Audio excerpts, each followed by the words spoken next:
The Springer one really is, of all the stories, and we still have more, to write here. You have more to write. We have more to see. I mean, they're going to play at least 4 more games.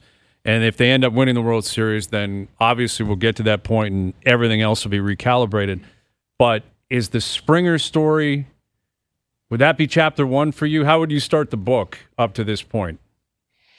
Springer's got to be it, man, because I remember talking to George, guys. I remember this conversation, and I always will. We were down in Bradenton or Sarasota, one of these Florida cities I don't want to be in on like March 18th or something. And Springer was coming off a really bad season. He looked old last year. Okay, he did not just play poorly, he looked old. He looked like he was aging as a player. And in spring training, he looked terrible. And I know that spring training doesn't matter, but if you're coming off a bad season and you still look bad in spring, and I'm on my 5th week of spring training, I've got to at least pretend to pay attention to it. Nothing looked good for Springer. And I remember pulling him aside one day, and I like to be honest with guys. I pulled him aside. I said, George, listen, hasn't looked good so far. I'm going to ask you about that. And I remember he looked at me, and not in a way where he was scoffing or disagreeing with me, but he said, listen, I actually feel really great. I think I'm going to surprise some people. I feel great right now. And I don't care about spring. I think you're going to see it in the regular season. I remember walking away from that, guys, thinking okay, dude, sure thing. And at that point, I thought it was likelier. And Hayes, I think we talked about this in the field last night. I legitimately thought there was a chance that by July, August, we were having a really uncomfortable conversation about George Springer. If the Jays were a 500 team, man, do you just DFA the guy, get some young guys in, eat that salary, you eat the last 6th year?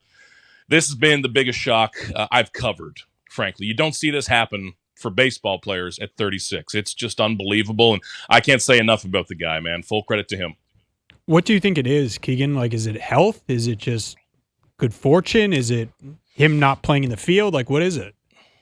Not playing the field really helps. I honestly think that's been a big part of this, and I didn't think that it would be such a factor, but it has been. And it's a real mindset change, and you can give a lot of credit to David Popkins and the hitting group, but last year, George Springer was trying to not get out. This year, he's the aggressor again. He's trying to hurt somebody. He's trying to hit the ball really far. Last year, it was defensive. Because George Springer, guys, we've talked about this before. I don't think it even comes through over the TV what an incredible athlete he is. In terms of raw athleticism, he's one of the best I've ever covered, and it's why he's good. And for that quality of athlete to go into a defensive mindset didn't work. Doesn't match. That's for slap hitting little 5'7" outfielders, not George Springer. The dude is built like a free safety. He's able to hit home runs. He could hit 30 next year, too. I don't care. But he's such a gifted athlete, and he's getting back into that. And he's having fun again, guys.